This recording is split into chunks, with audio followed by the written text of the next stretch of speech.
Hello दोस्तों, Rajasthan high court stenographer के लिए बेहतरीन डिक्टेशन स्टार्ट होगी 3 सेकंड बाद।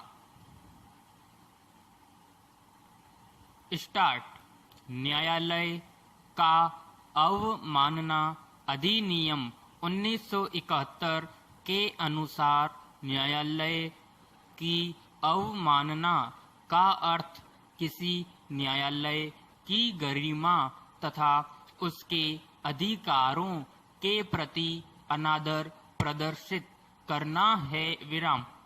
इस अधिनियम में अवमानना को सिविल और आपराधिक अवमानना में बांटा गया है। विराम। न्यायालय के किसी डिक्री, आदेश, रिट अथवा अन्य किसी प्रक्रिया की जानबूझकर की गई अवज्ञा या उल्लंघन करना न्यायालय की सिविल अवमानना कहलाता है। विराम। न्यायालय की आपराधिक अवमानना का अर्थ न्यायालय से जुड़ी किसी ऐसी बात के प्रकाशन से है जो लिखित, मौखिक, चिन्हित, चित्रित या किसी अन्य तरीके से न्यायालय की अवमानना करती हो। विराम पैराग्राफ। हालांकि किसी मामले का निर्दोष प्रकाशन न्यायिक कृत्यों की निष्पक्ष और उचित आलोचना तथा न्यायालय के प्रशासनिक पक्ष पर टिप्पणी करना न्यायालय की अवमानना के अंतर्गत नहीं आता है। विराम। सर्वोच्च न्यायालय तथा उच्च न्यायालय को अदालत की अवमानना के लिए दंडित करने की शक्ति प्रदान है। विराम।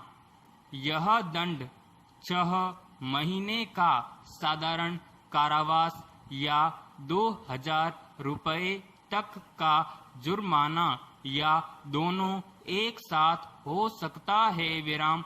वर्ष 1991 सर्वोच्च न्यायालय ने यह फैसला सुनाया कि उसके पास न केवल खुद की बल्कि पूरे देश में उच्च न्यायालयों, अधीनस्थ न्यायालयों तथा न्यायाधिकरणों की अवमानना के मामले में भी दंडित करने की शक्ति है। विराम। उच्च न्यायालयों को न्यायालय की अवमानना अधिनियम 1971 की धारा 10 के अंतर्गत अधीनस्थ न्यायालयों की अवमानना के लिए दंडित करने का विशेष अधिकार प्रदान किया गया है। विराम। अवमानना से जुड़ी हुई शक्तियां न्यायाधीशों को भय, पक्षपात आदि की भावना के बिना कर्तव्यों का निर्वहन करने में सहायता करती है। विराम पैराग्राफ। संविधान का अनुच्छेद 19 भारत के प्रत्येक नागरिक को अभिव्यक्ति एवं भाषण की स्वतंत्रता प्रदान करता है, परंतु न्यायालय का अवमानना अधिनियम 1971 द्वारा न्यायालय की कार्यप्रणाली के खिलाफ बात करने पर अंकुश लगा दिया है। विराम। विधि आयोग 274वीं रिपोर्ट में सिफारिश की गई कि न्यायिक अवमानना अधिनियम में किसी भी प्रकार के संशोधन की आवश्यकता नहीं है। विराम। आयोग ने कहा है कि सर्वोच्च न्यायालय और सभी उच्च न्यायालयों में सिविल और आपराधिक अवमानना के बहुत से मामले लंबित पड़े हैं। विराम। इतनी बड़ी संख्या में ऐसे मामलों की मौजूदगी से साबित होता है कि कानून की प्रासंगिकता बनी हुई है। विराम।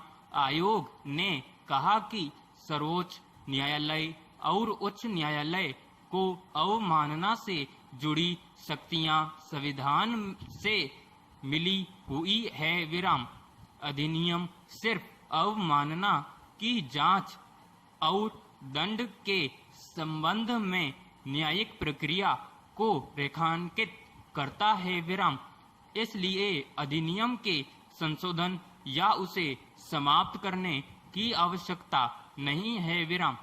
संविधान सर्वोच्च न्यायालय को उनकी अवमानना करने पर दंड देने की अनुमति देता है विराम।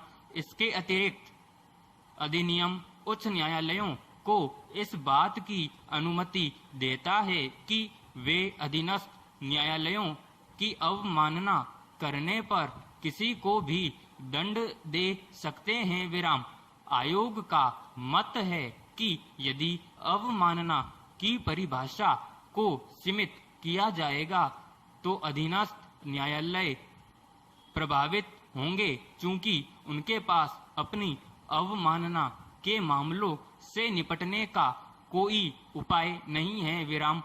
आयोग का विचार है कि अवमानना की परिभाषा में संशोधन करने से अस्पष्टता आएगी विराम। समाप्त।